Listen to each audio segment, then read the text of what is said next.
Tiga pemain Persebaya minta maaf usai gaduh ganti lirik Song for Pride.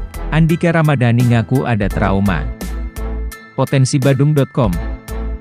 Tiga pemain Persebaya Surabaya meminta maaf usai membuat supporter bonek mania geram yakni Supriyadi, Andre Octaviansyah, dan Andika Ramadhani.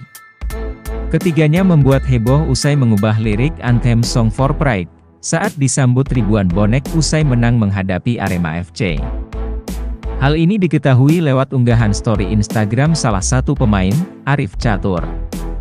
Tak hanya bonek, manajer Persebaya Surabaya Yahya Al-Kathiri mengungkap jika hal ini pun telah menyinggung perasaan klub.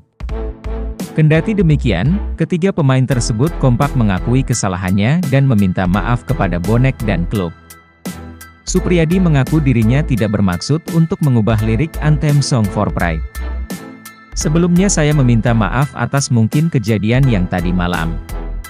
Saya bukan bermaksud mengganti lirik atau bagaimana, saya gak ada niatan buat bercanda lagu itu, katanya, dikutip dari akun official Persebaya pada Jumat, 14 April 2023. Hal yang sama diungkap Andre Octaviansyah, ia mengaku dengan spontan mengatakan hal itu tanpa ada unsur kesengajaan. Saya juga ingin bicara soal mungkin suara saya ada setelah nyanyi mendukungmu. Karena memang lagi nyanyi terus keluar dengan spontan dan lagi bercanda. Dan itu tidak ada kesengajaan untuk mengganti lirik. Jadi saya juga ingin minta maaf kepada para supporter atas kejadian semalam, ungkap Andre. Sementara itu Andika Ramadhani mengaku punya trauma lantaran ada salah satu oknum yang telah menyerang kepada ranah pribadinya.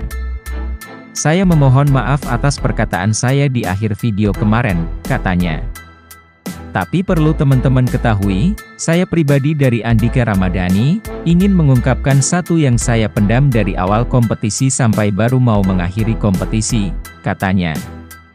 Yaitu ada salah satu teman-teman kita, gak tahu itu bonek atau siapa yang mengarah ke ranah pribadi saya, yaitu ke orang tua saya, ujarnya lagi. Andika Ramadhani mengaku tidak sengaja melontarkan hal itu karena trauma tersebut sehingga masih mengganjal baginya. Mungkin itu yang membuat mengganjal sehingga spontan mengatakan hal itu, tambahnya.